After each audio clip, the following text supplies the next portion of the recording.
Miren, la idea de esta primera reunión es organizarnos con respecto a cómo vamos a hacer la rotación. Todavía seguimos haciendo clases virtuales, muchachos. No hay autorización para ingresar al Hospital del Seguro Social. No tenemos la autorización de las autoridades. Y por eso es que seguimos haciendo ese método de práctica, ¿sí? Lo que vamos a tratar de hacer es un ejercicio clínico de elaboración de historia clínica. Yo voy a ser el paciente y ustedes van a hacer el interrogatorio. Vamos a hacer simulación, básicamente.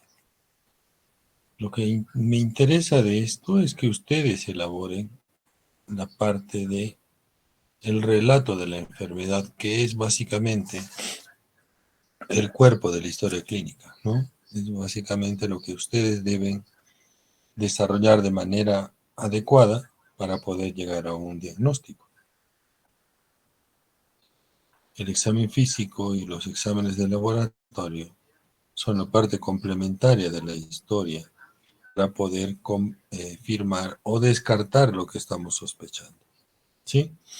O sea, básicamente el ejercicio va a ser elaboración de historias. Lo del examen físico yo les voy a facilitar, ¿sí? Entonces, lo que vamos a desarrollar para la calificación final es, vamos a hacer 6 historias clínicas en esta rotación. Van a tener 2 exposiciones o seminarios y al final les tomo una evaluación escrita de los temas que hemos desarrollado. Más o menos de acuerdo a esto se saca una calificación aritmética, muchachos, de las 6 historias, de las 2 exposiciones y de la evaluación, ¿sí? ¿Qué temas son los que vamos a desarrollar? Básicamente son estos 6 temas que son el motivo de consulta más frecuente en la especialidad y lo que pueden ver ustedes como médicos generales cuando asistan o cuando estén en la emergencia o en la consulta de emergencia. Y lo que vamos a desarrollar es básicamente una historia, un tema de hemorragia digestiva alta, hemorragia digestiva baja, ictericia obstructiva, pancreatitis aguda, cirrosis hepática y hepatitis viral. ¿Cómo vamos a hacer el ejercicio? Al comienzo vamos a hacer el interrogatorio, ¿sí? Ustedes van a sacar los datos de filiación, el motivo de consulta, el relato de la enfermedad, y después yo les voy a dar un tiempo para que puedan confeccionar la historia, con los datos del examen físico que también se los voy a facilitar. El ejercicio final básicamente es encontrar o hacer un diagnóstico sindrómico, diagnósticos etiológicos y cuál es el posible plan de trabajo. Con todo esto yo les muestro todos los resultados de los análisis de los pacientes o del caso que vamos a desarrollar. Y después van a hacer ustedes la revisión del tema, una exposición del tema de hemorragia digestiva alta, por ejemplo, si hemos terminado, ustedes presentan. Y después yo también les voy a dar unas diapositivas del tema para integrar toda la información. Las historias clínicas las vamos a hacer en grupos pequeños, en grupos, si son 6, en grupos de A3. Y esto es lo que quiero que se organicen básicamente para poder hacer las prácticas. Vamos a tener que tener 6 reuniones con grupos pequeños, 2 reuniones con todos ustedes, ¿sí? Para que hagan el seminario. Los 2 seminarios que vamos a desarrollar son de cirrosis hepática, el primero, y el segundo de pancreatitis aguda. Estos 2 seminarios los van a desarrollar entre los 6, ¿sí? Ustedes van a exponer y después vamos a hacer algunas preguntas del tema, ¿sí? ¿Hasta acá alguna pregunta, muchachos?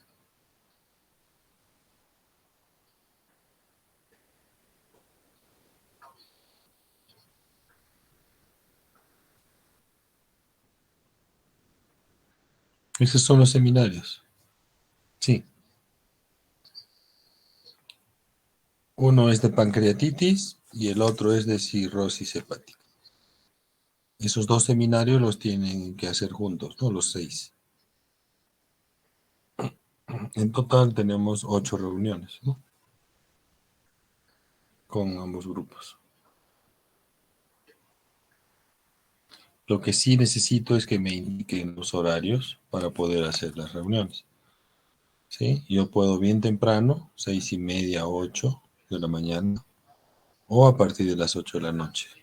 No sé en el horario que ustedes les quede más cómodo, ¿no? Se ponen de acuerdo en los grupos y empezamos a trabajar. Sí, al final, por favor, reúnanse y toman la decisión y me mandan, por favor, después de la clase o en el transcurso de la noche para organizar los temas y las horas, ¿sí? ¿Alguna otra pregunta?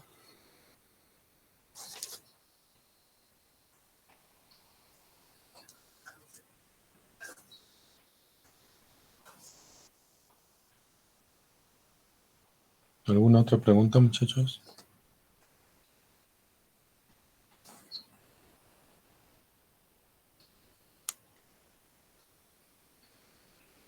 Bien. Lo que quiero hacer ahora más o menos es recordar que esto que ya lo conocen, ¿no? Es básicamente un recordar de las partes de la historia clínica. En todos los temas, acuérdense que la historia clínica es el único documento médico legal que van a tener ustedes para poder llegar al diagnóstico del paciente. Es la herramienta que van a tener toda su vida de la práctica médica. ¿Sí? Y acuérdense que más o menos tienen que tener una estructuración de cómo hacer el interrogatorio para que no se olviden los datos más importantes que ustedes necesiten. La historia tiene dos grupos, dos cuerpos o dos partes más grandes, ¿no? La anamnesis, que es la parte del interrogatorio, y el examen físico, que es lo que ustedes van a encontrar cuando examinen al paciente. La parte de anamnesis está relacionada básicamente a datos generales, el motivo de consulta, la enfermedad actual, los hábitos alimentarios y los antecedentes del paciente, ¿no? Y básicamente los datos generales relacionados principalmente pues a los datos de filiación, ¿no? Nombre, edad, sexo, estado civil, procedencia, ocupación, dirección, qué religión tiene el paciente, ¿no? La raza básicamente es parte de la apreciación que uno tiene, ¿no? Pero a algunas personas también se les puede preguntar a qué raza pertenecen, ¿no? Porque se consideran de otro tipo a veces, ¿no? Por eso hay que ser medio sutil al momento de hacer esa pregunta. Grado de instrucción e idioma, ¿no? Y la parte más importante es la relacionada al motivo por el cual acude el paciente a la consulta. El motivo de consulta son los síntomas que directamente lo traen al paciente a la consulta, ¿no? Son datos puntuales, ¿no? Hematemesis, melena, epigastralgia, pirosis, dolor abdominal, náuseas, vómitos, ¿no? Pérdida de peso. Y generalmente también evaluar la posibilidad de que haya manifestaciones sistémicas, ¿no? Cuando hagamos la confusión de la clínica, o sea, del relato de la enfermedad, siempre hay que tratar de hacerlo en forma ordenada, en forma cronológica y lo más descriptivo posible, ¿no? Si es dolor, por ejemplo, dónde se localiza, si hay dolor irradiado o no, si hay síntomas que agravan o que atenúan las manifestaciones clínicas del paciente, síntomas concomitantes o acompañantes. Si es melena, consignar la cantidad, ¿no? El volumen de las evacuaciones o el volumen del vómito, ¿no? Y la cronología, que es importante, cómo se ha presentado en el transcurso de las horas o del tiempo, ¿no? Toda esta información trata de hacerla en forma ordenada y lo más descriptiva posible. Cuanto más detallada y descriptiva esté el relato, va a ser más fácil llegar al diagnóstico. Y también acuérdense que esta información que ustedes redacten va a ser información que va a ser revisada por otros colegas, ¿no? Básicamente, ustedes van a estar de guardia hoy día y mañana va a entrar otro colega. Y la idea es que la información que tengamos en la historia sea relevante y sea fácil de entender por las personas que lean esta historia clínica, ¿no? Los síntomas más comunes que vamos a encontrar en semiología digestiva básicamente es toda esta lista de síntomas, ¿no? Disfagia, regurgitaciones, epigastralgia, vómitos, pirosis, dolor abdominal, hematemesis o melena, estreñimiento o diarrea, masas palpables, pérdida de peso, anemia, ¿no? Son manifestaciones que nos pueden orientar a la posibilidad de una patología digestiva específica. Y si hay dolor, ser lo más descriptivo posible.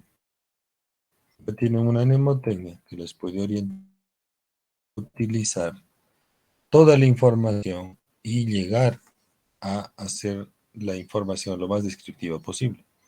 Cómo apareció el dolor, dónde se localiza, qué intensidad tiene, qué características tiene, si es cólico, si es lacinante, si es penetrante, si es retortijón, ¿no? Si es urente, la irradiación, si alivia o no con alguna posición o con alguna maniobra que haga el paciente, cómo se presenta en el tiempo, cómo evoluciona la sintomatología en las horas, y si hay síntomas concomitantes, y si mejora con el uso de analgesia o no.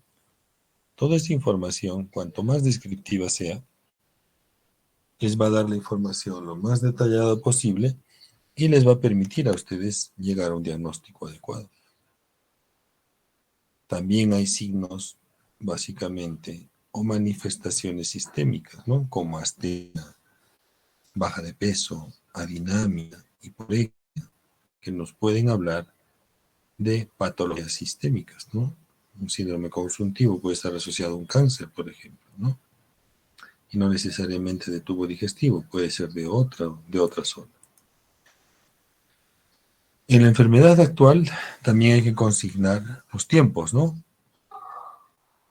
Tiempo de enfermedad, forma de inicio y cómo se presenta en el tiempo, ¿no? El curso de la enfermedad.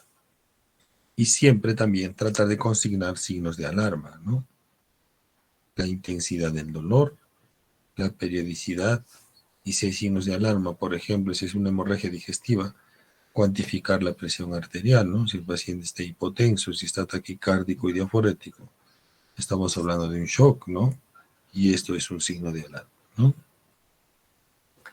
Los hábitos también son importantes, ¿no? Consignar qué tipo de alimentación tiene el paciente, ingesta de bebidas alcohólicas, si hay ingesta de bebidas muy calientes o muy frías, consumo de medicación, principalmente antiinflamatorios no esteroideos, anticoagulantes y alcohol, como hábitos regulares, ¿no? También los antecedentes son importantes, ¿no? Ginecológicos, familiares y ambientales, para que nos puedan orientar a alguna posible patología en el paciente. La mayoría de casos clínicos que ustedes van a tener o de motivos de consulta en la emergencia son casos tipo, ¿no? Es poco frecuente encontrar casos complicados o de difícil diagnóstico, ¿no? La mayoría de ellos básicamente son relativamente fáciles de llegar a su definición.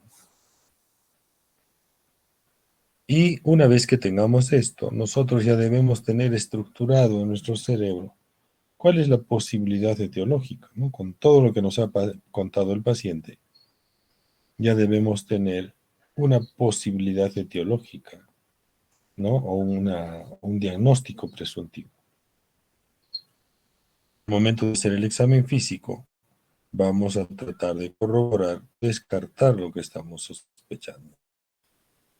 Hagamos el examen físico de la parte abdominal o de la semiología digestiva, podemos ir la evaluación de la boca, faringe, abdomen y las vísceras macizas, ¿no? Como el hígado, páncreas, y siempre con la evaluación de la región perianal o rectoanal, ¿no? Porque en esta zona podemos corroborar algunos datos, principalmente cuando el paciente tiene hemorragia digestiva. Siempre vamos a examinar de la derecha del paciente con el torso descubierto, ¿no?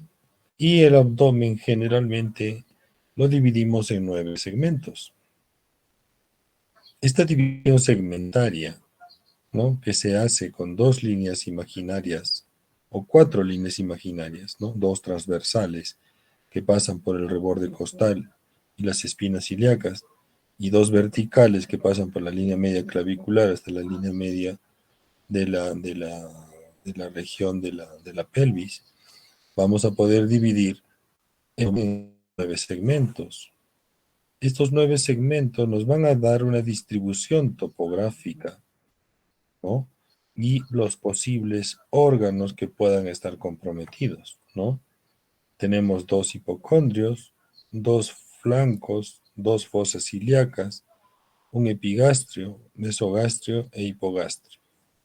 Esta descripción o esta segmentación nos permite determinar qué órganos pueden estar comprometidos. Si el paciente tiene dolor en hipocondrio derecho, yo estaré sospechando que hay alguna patología a nivel del hígado o el ángulo derecho del colon, ¿no? Si hay manifestaciones epigástricas, estaré pensando que es el estómago o el duodeno. Hipocondrio derecho, del vaso o ángulo esplénico del colon.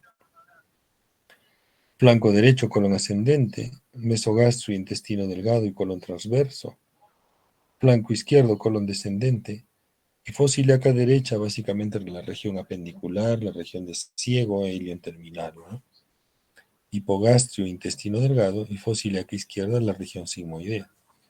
O sea, más o menos ustedes, de acuerdo a la manifestación clínica del paciente o del punto doloroso que presente, yo puedo determinar qué órgano puede estar comprometido, ¿no? Para eso me sirve esta división segmentaria del abdomen, ¿no? Y una vez que hagamos esto, hacemos la evaluación, ¿no? Hacemos primero inspección, después auscultación, palpación y percusión.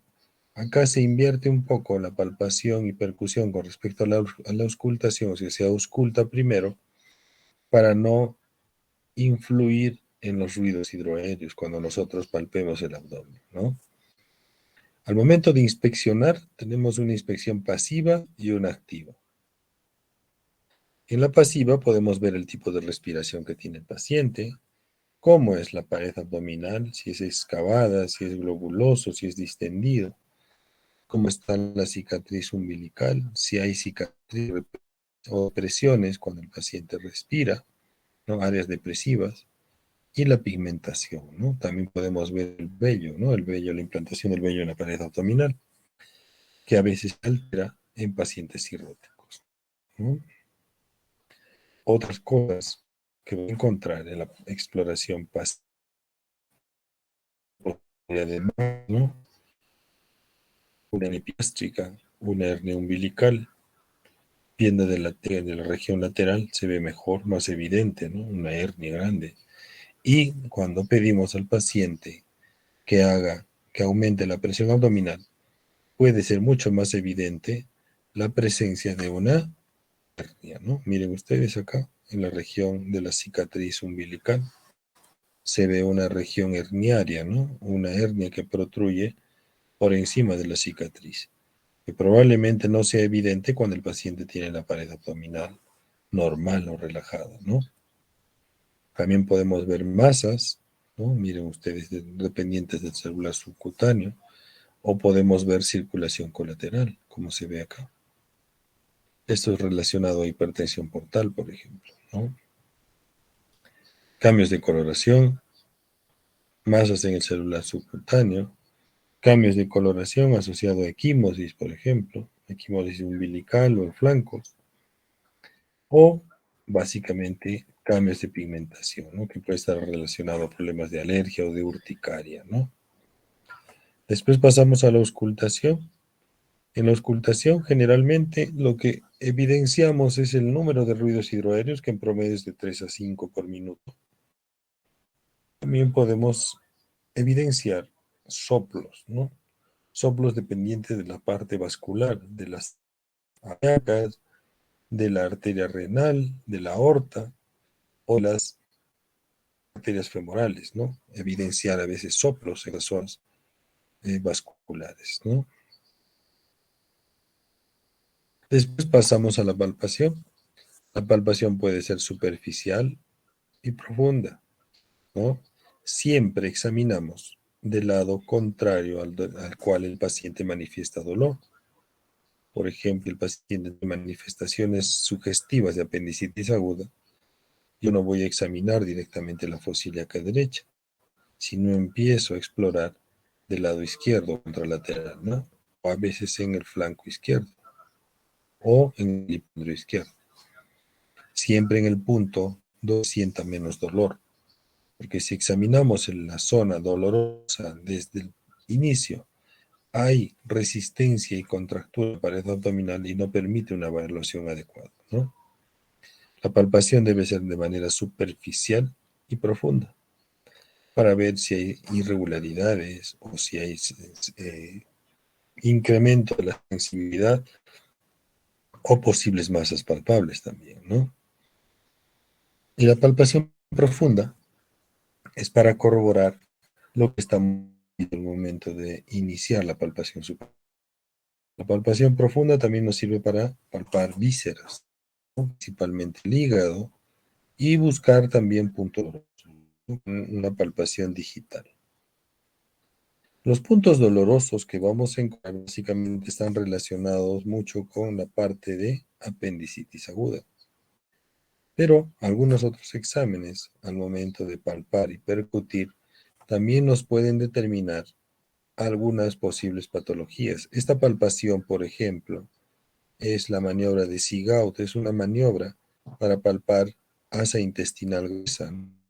Cuando encontramos un intestino grueso palpable, podemos estar pensando en una masa tumoral dependiente de colon descendente, ¿no? Si encontramos un cordón engrosado en la región de flanco izquierdo, ¿no?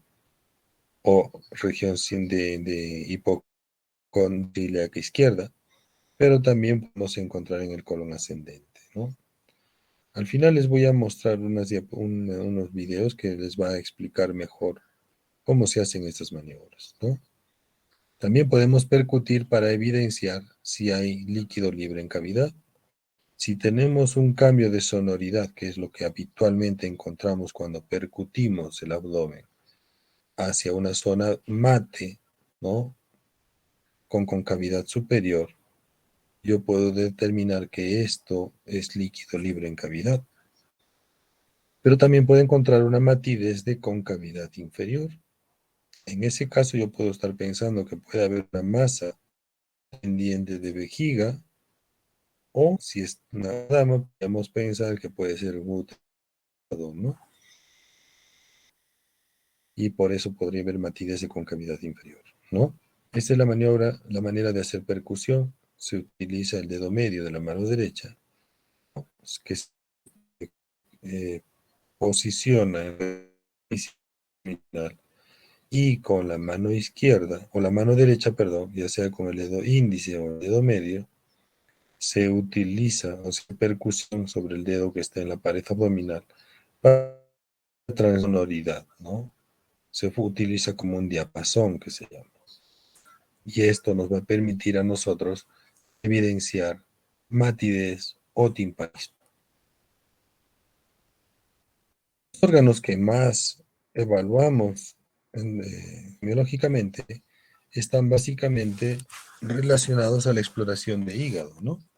Y eso es lo que quiero mostrarles en unas diapositivas, en un video que hay acá, que nos puede orientar a determinar cómo hacemos la palpación de hígado. Esto es lo que quiero que vean, para que más o menos entiendan cómo se hacen estas maniobras.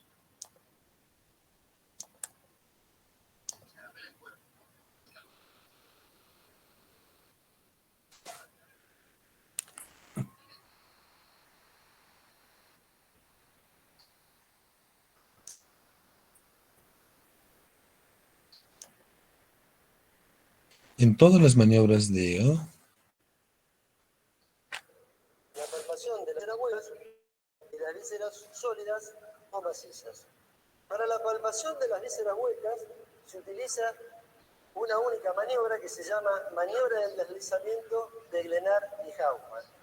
¿En qué consiste? Es una maniobra monomanual o bimanual, colocando los pulpejos de ambas manos unidos de esta forma y dejando por arriba los dedos índices,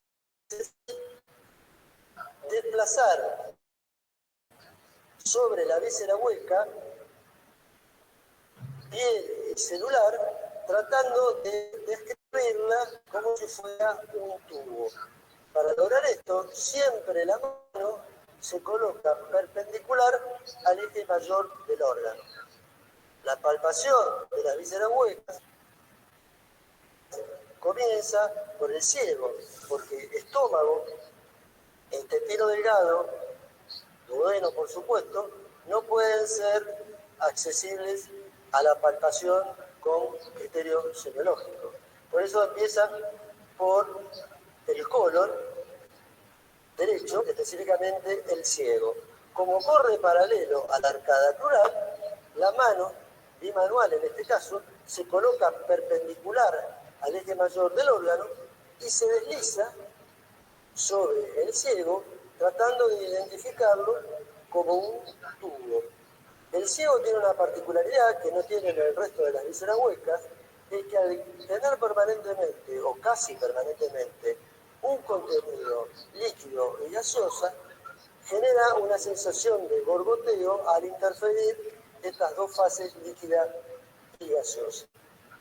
El colon ascendente, que corre en este sentido, se palpa colocando las manos perpendicular al eje mayor.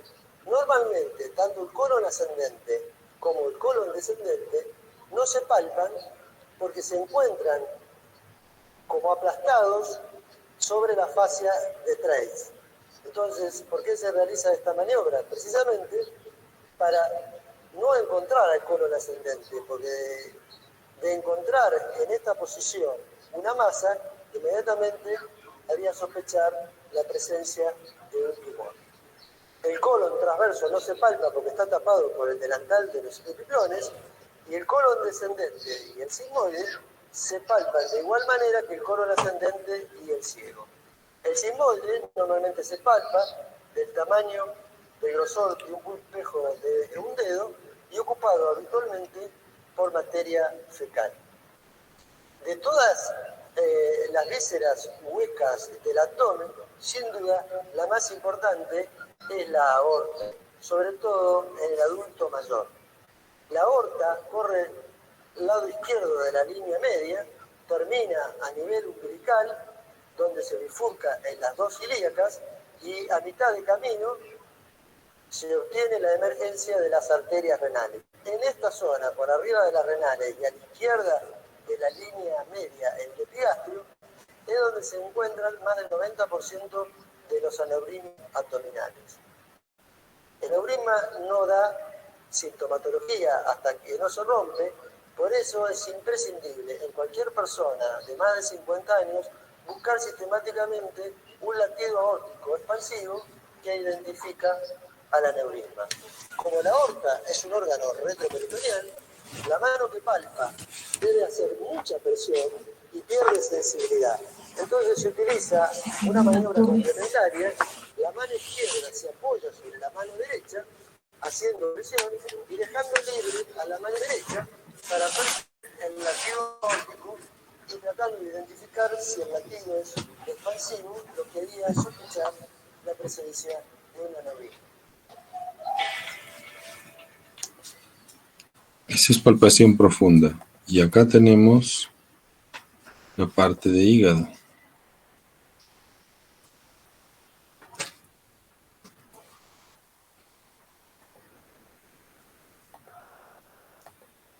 Para hígado tenemos maniobras monomanuales y bimanuales.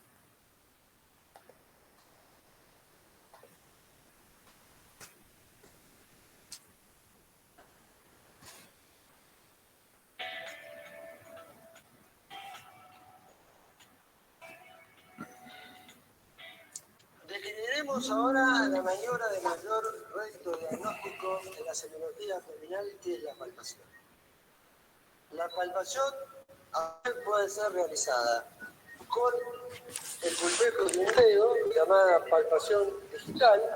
En estos casos, la palpación digital se utiliza para identificar o guardar los orificios herniarios o para buscar el signo del godet en la pared abdominal, en los casos de anasarca, o para identificar o buscar los puntos dolorosos abdominales, de los cuales se han descrito una gran cantidad. Solamente voy a mencionar algunos que son relevantes, como el punto de McBurney, que se encuentra en la unión entre el ombligo y la espina ilíaca superior, en la unión del tercio externo con los dos tercios internos. En este lugar, de esta manera, de manera digital, se explora el dolor al presionar sobre la pared abdominal con la punta del dedo, y esto es indicativo de apendicitis. Este mismo punto puede explorarse del lado izquierdo, en la fosa ilíaca izquierda, en la unión del tercio externo con los dos tercios medios, y al presionar y despertar el dolor, se lo llaman también punto de McBurney izquierdo, y es positivo en los casos de diverticulitis. Un punto doloroso abdominal importante es el punto cístico, que es positivo, o sea que se encuentra dolor al presionar con el dedo, en los casos de colecistitis agudo, pero es más importante su identificación a través de la maniobra de los dos pulgares de Murphy, que será descrita oportunamente. La palpación también puede ser monomanual o la palpación puede ser bimanual. En el caso de la palpación bimanual, las dos manos, que en este caso exploran una víscera hueca o maciza, o una mano explora y la otra acompaña, mejorando la labor semiológica de la mano que explora.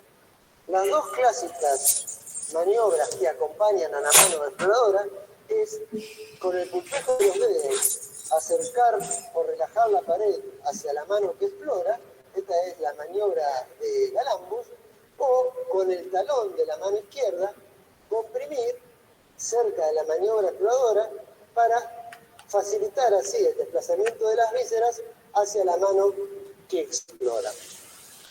Con un criterio más pedagógico que semiológico, se divide la palpación del abdomen en palpación superficial y en palpación profunda.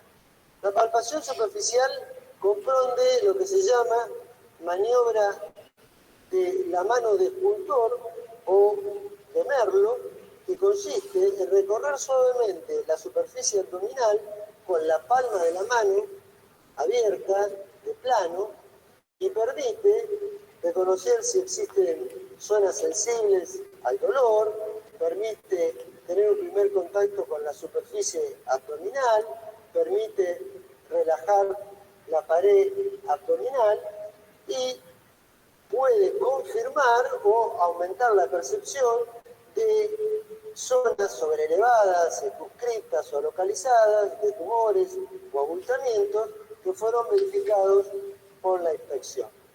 A continuación, si efectivamente encontramos una tumoración sobre la superficie abdominal, tumoración en el sentido anatómico de bulto, no en el sentido anatomopatológico, se realiza la maniobra del esfuerzo, que hacemos que el paciente se incorpore y palpamos esta tumoración.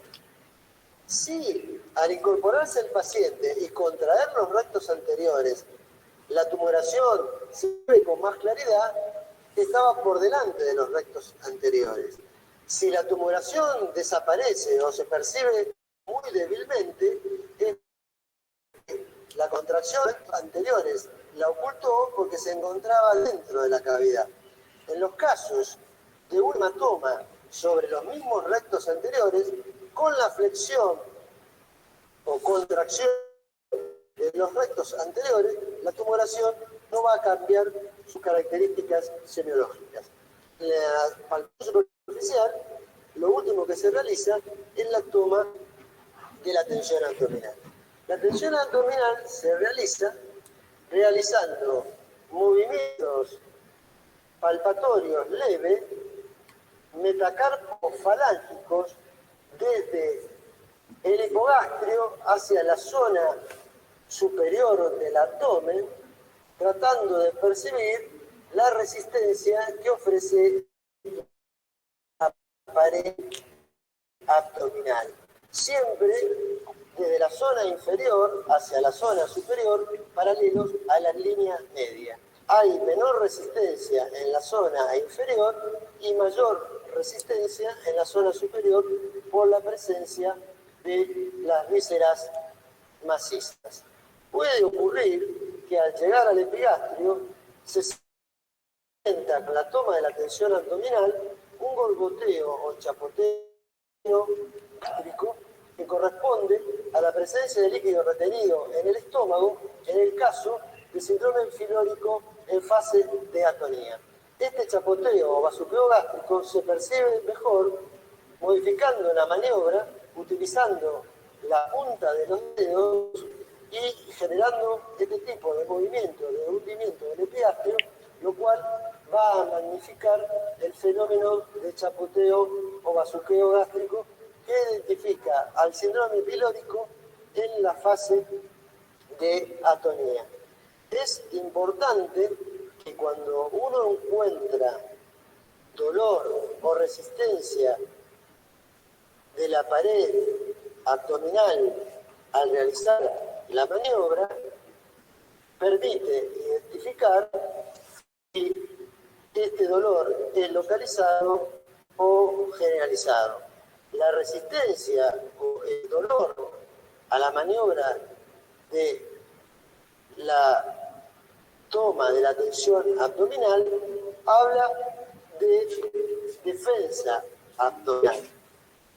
Esta defensa abdominal se corresponde a los casos de presencia de peritonitis localizada o generalizada. Este fenómeno puede magnificarse realizando la maniobra de descompresión. Es decir, yo palpo profundamente ya habías hablado con Raúl, ¿no? Este dolor generado por la maniobra de la descompresión es bastante característico en muchos casos, aunque no siempre está presente, el síndrome de compromiso peritoneal conocido como peritonitis.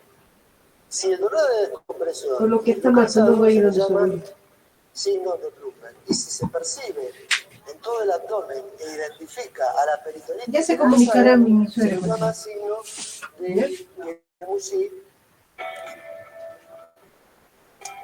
De papá.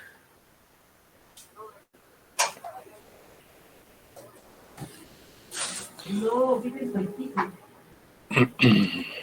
Básicamente, estas maniobras que vamos a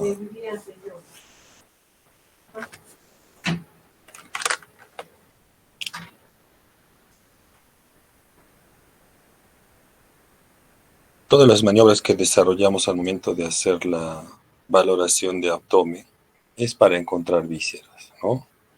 De todas maneras, para hígado tenemos algunas maniobras que nos pueden orientar a determinar si el hígado está aumentado de tamaño, ¿no?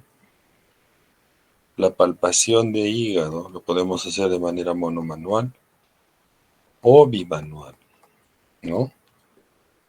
Para ver básicamente si el hígado está aumentado de tamaño y palpar el reborde del hígado, ¿no? Tenemos la maniobra de Matthew, la del gancho, que es la que más se utiliza. Toda palpación de hígado se utiliza o se realiza por fuera de los rectos anteriores, ¿no? Se empieza en fosa ilíaca derecha y se va ascendiendo, ¿no? A medida que el paciente inspira. El paciente inspira y se presionan los dedos, se profundizan los dedos, ¿no? Si no cuando el paciente expira, se vuelve a profundizar la mano, ¿no? Se va avanzando en forma gradual hasta llegar al reborde costal. Se trata de hacer una línea con los 6 dedos, ¿no? Desde el meñique, el dedo medio y anular, ¿no? de ambas manos y los dedos índices se entrecruzan, ¿no? Se hace una línea y esto permite palpar toda la superficie del reborde costal, del borde hepático, ¿no? Tanto el lóbulo derecho como el lóbulo izquierdo. Esta es la maniobra más frecuente que utilizamos, ¿no? Algunas otras que se pueden utilizar, básicamente, es la maniobra de la de Gilbert, que es la que utilizamos cuando el hígado es muy superficial y cuando es un hígado muy blando, ¿no? Como los hígados grasos. Se hace un cruce transversal en 90 grados de las manos y también se empieza a palpar en la fosa ilíaca derecha. Una vez que tengamos esto, también tenemos que buscar puntos dolorosos. Dependiendo de la sintomatología del paciente, podríamos buscar el punto de Murphy. El punto de Murphy es un punto doloroso que utilizamos básicamente para ver colecistitis aguda. Se utilizan los dedos pulgares y se profundiza en el punto de Murphy. El punto de Murphy es el punto que se ubica al trazar una línea imaginaria entre la cicatriz umbilical y la línea axilar anterior. El punto donde cruza el reborde costal es el punto de Murphy. Otra referencia que se utiliza es el borde externo de la inserción del recto anterior con el reborde costal derecho, ¿no? ¿Cuándo es positivo el signo de Murphy? O cuando decimos Murphy positivo, cuando el paciente manifiesta dolor a la compresión con ambos pulgares en el punto de Murphy y el paciente corta la respiración, si no le permite profundizar la respiración porque manifiesta dolor, ¿no? Otros puntos dolorosos que utilizamos o que valoramos es básicamente los relacionados con apendicitis aguda. Estos puntos se utiliza básicamente una evaluación digital. Se utiliza el dedo índice generalmente y se profundiza en el punto de McBurney. El punto de McBurney es el punto que se encuentra en la intersección del tercio externo con los dos tercios internos de la línea trazada entre la cicatriz umbilical y la línea axilar en la espina ilíaca anterosuperior. Cuando el punto de McBurney es positivo, es decir, cuando manifiesta dolor el paciente a la compresión, esto nos habla de apendicitis aguda. Y si yo genero dolor a la descompresión, es decir, cuando presiono el punto y suelto bruscamente y el paciente manifiesta más dolor cuando descomprimo, es signo de peritonitis localizada. Hay otros puntos relacionados a apendicitis que también son importantes, que hay que conocer, principalmente la maniobra de Robson, que es una maniobra que consiste en encontrar o generar dolor en el punto de McBurney al presionar la fosa ilíaca izquierda. Yo presiono la fosa ilíaca izquierda y el paciente manifiesta dolor en el punto de McBurney. Ese es un Robson positivo. Y hay otro punto o signo del psoas que se llama, que se consigue al hiperextender la pierna, ¿no? Hiperextiendo la pierna derecha o flexiono y la roto hacia el exterior y genero dolor en fosa ilíaca derecha. Si esto es positivo, me habla de apendicitis aguda. Dentro de nuestra exploración es importante considerar el examen de la región rectoanal, porque cuando exploramos esta zona nos encontramos con algunas sorpresas. Podemos encontrar fisuras, podemos encontrar fístulas, podemos encontrar hemorroides, ¿no? Podemos encontrar abscesos o podemos encontrar masas tumorales que a veces el paciente por vergüenza no las refiere, ¿no? Ese es un cáncer de la región anal. O podemos encontrar hemorroides externas o prolapsos rectales sangrantes, ¿no? Es un prolapso completo que no regresa, no se puede reducir. Trombosis hemorroidal, que también es un motivo de consulta muy frecuente ¿no? Y es una emergencia, ¿no? Una hemorroide dilatada súbitamente, dura, que genera dolor, es una hemorroide externa trombosada, ¿no? Esto es del exterior, ¿no? ¿Qué hay que hacer? Hay que hacer un corte para expulsar o retirar el coágulo organizado que esté en esta zona, ¿no? Con eso se resuelve el problema y calma la molestia del paciente. El tacto rectal debe formar parte de nuestro examen físico, ¿no? Siempre indicar al paciente que le vamos a realizar el procedimiento. Se le pide que puje para relajar el esfínter y una vez que ingresa uno el dedo índice, ¿no? Se trata de sentir toda la circunferencia, cómo está la mucosa, si hay irregularidades, si hay masas, si hay tumoraciones en la zona, ¿no? Y también ver el color de las deposiciones que nosotros podamos evidenciar, ¿no? Nosotros podemos corroborar con este examen digital la evidencia de melena, por ejemplo, ¿no? Siempre el tacto rectal debe formar parte de nuestro examen físico, eso es importante. Y tratar de cubrir toda la circunferencia. Ese es el tema de hoy, muchachos. No sé si hay alguna pregunta, algo que no esté claro en lo que hemos conversado.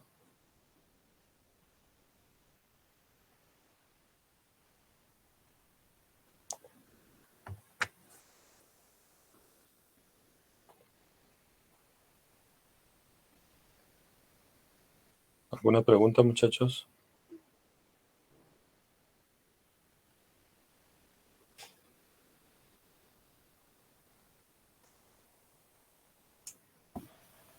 Doctor, buenas noches. Disculpe, no es una pregunta, pero quisiera por favor pedirle que me consideren la asistencia entre 8 y 9 de la clase. Estaba en otra clase exponiendo, por favor. Le escribí por el chat.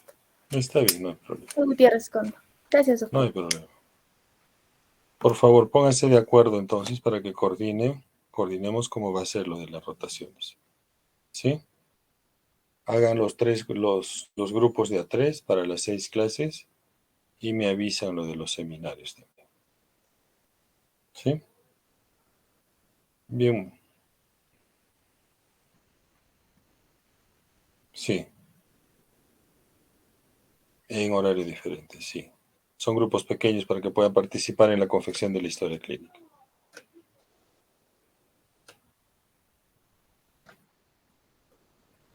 Yo no tengo problemas con los días, los horarios sí, no hay problema. Puede ser bien temprano, 6:30 o a partir de las 8 de la noche. Si coincide el mismo día en la mañana y en la tarde, tampoco tengo ningún problema. ¿Sí? Es cuestión de que se organicen básicamente. ¿Ya? Procuremos que sea de lunes a sábado máximo, ¿no? Para evitar problemas en el fin de semana. ¿Ya? Por favor, envíenmelo a la brevedad posible para poder organizarnos. Acuérdense que tenemos 2 semanas y un poco más para hacer todas las clases. ¿Sí? Bien, muchachos. Buenas noches. Buenas noches, doctor. Buenas noches.